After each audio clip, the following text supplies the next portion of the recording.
Il y a beaucoup de gens qui passent pas à l'action et si j'ai un avis là-dessus, je sais pas vraiment. C'est pas facile parce qu'on a des problèmes d'argent, on a des problèmes de temps, on a des problèmes de vision, on comprend pas en fait.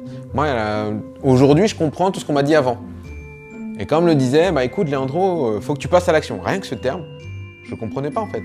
C'est-à-dire quoi passer à l'action? Qu'est-ce qu'il faut faire pour passer à l'action? Comment on reconnaît qu'on passe à l'action? Je ne savais pas. J'ai été embauché comme commercial pour vendre des sites internet. Il y a des sites internet partout dans la Bretagne, jusqu'à ce que je me fasse virer pour excès de très grande vitesse sur l'autoroute. Flash, je me suis fait arrêter et j'ai perdu mon permis tout de suite, immédiatement sur le champ. Et en même temps, moi j'ai perdu mon travail directement. Je crois que j'ai fait 3 mois de chômage, je crois. Le temps de monter ma propre boîte de conseil et de consulting, j'avais 25 ans. Et je me suis lancé.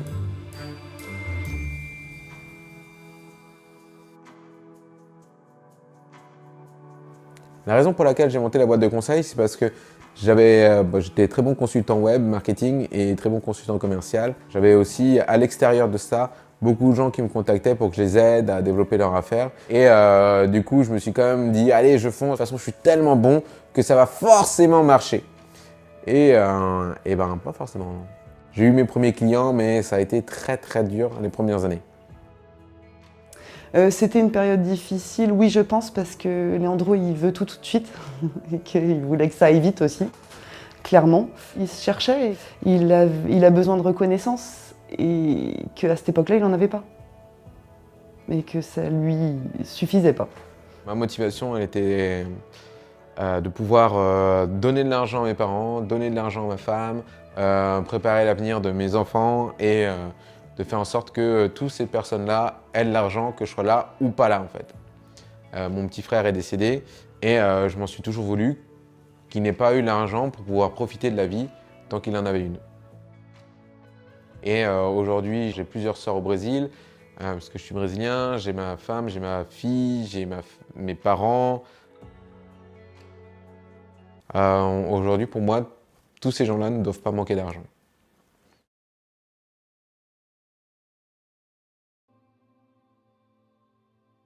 Et en fait, ce qui s'est passé réellement, c'est qu'en 2015, en cliquant sur une publicité Facebook que j'avais vue qui me promettait de devenir riche, si j'achetais le bouquin de Sébastien le marketeur français, j'avais le droit à une place gratuite pour aller voir son séminaire Entrepreneur Libre 2.0.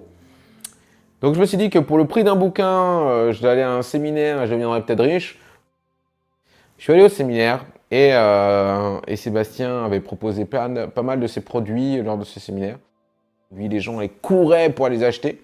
Et moi qui n'avais pas un centime en poche, j'avais même les poches tellement vides que j'avais le banquier qui était là, qui me parlait en écho, qui me disait « Rajoute de l'argent sur ton compte !» Après avoir discuté pendant 10 minutes avec un ami à moi qui était là, et qu'on disait « Mais ils seront fous les gens qui vont aller acheter ce truc-là », d'un coup je me suis levé et puis je suis allé l'acheter.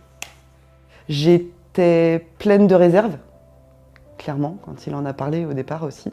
J'ai fait un prêt pour acheter son produit, qui était le plus cher de toute sa gamme, à l'époque 30 000 €. On n'y croyait pas vraiment et on se disait mais c'est pas possible, ne te mets pas dans une situation terrible pour une formation qui tu ne sais pas ce qu'elle va te donner. Et aujourd'hui, j'ai terminé le mois à 80 000. Et en récurrent, en automatique, et quasiment sans aucun travail de ma part. C'était un choix et je pense que il est là aussi le départ de cette nouvelle activité et de son évolution.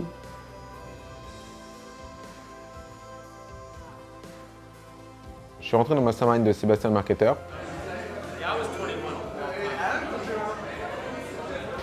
Et on avait accès à toutes ces formations. Et donc, je suis allé voir le module 1 de chacune de ces formations. Donc je me suis toujours arrêté au module 1 parce que c'était suffisant pour comprendre le principe. La logique va aller très vite, elle est assez simple à suivre. Au final, c'est que des mécaniques qu'il met en place.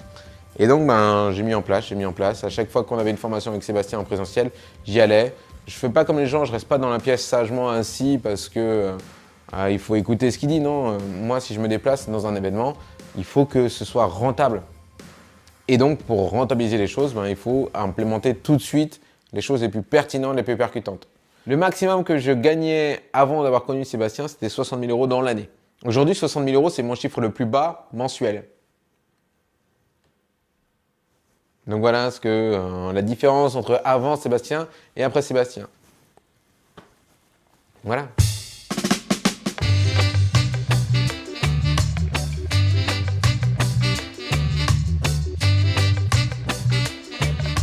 C'est vrai que ma vie de famille n'a pas changé, mais par contre, mes dépenses ont changé. Là où avant je dépensais peut-être 500 euros par mois, aujourd'hui je crois que je dépense quand même 10 à 15 000 euros par mois dans des dépenses du quotidien en fait. Un petit cadeau par-ci par-là pour ma fille, pour ma femme.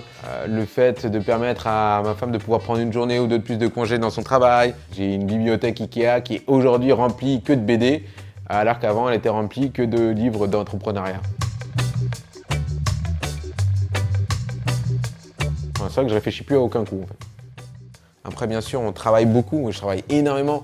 Et les caméramans qui ont passé la journée avec moi et qui sont en face de moi quand je tourne ces vidéos savent que je passe mon temps soit au téléphone, soit à régler des choses à droite à gauche, soit à taper des mails, soit voilà. Je passe mon temps à bosser, mais derrière, c'est parce que j'adore ça en fait. Après j'ai une équipe en or, donc j'ai envie de te dire que tu as une équipe en or, tu n'as rien à faire derrière en fait. Et les gens ils s'autogèrent, ils adorent travailler. En fait, elles me permettent de pouvoir faire en sorte que je travaille moins et de faire en sorte que mon service que je rends à mes clients soit plus qualitatif. Par exemple, je peux tourner ces vidéos et on pourrait la tourner pendant 2 heures, 3 heures et pouvoir moi mettre mon téléphone sur avion que il y a quelqu'un de mon équipe qui répondrait les appels. Et donc ça ne couperait pas le flux de travail, ça ne couperait pas le flux pour les clients et ça c'est ça que m'apporte l'équipe.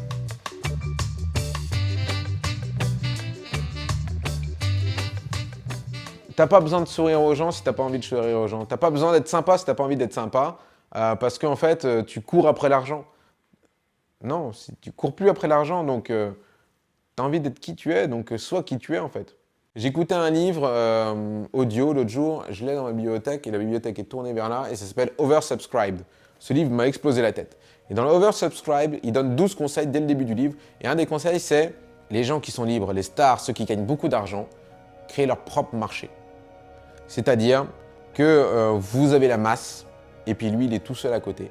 Et les gens veulent être chez lui au lieu d'être dans la masse parce que lui, il a créé son propre univers et qui il est et son propre marché. Être entrepreneur, c'est de créer ton propre marché.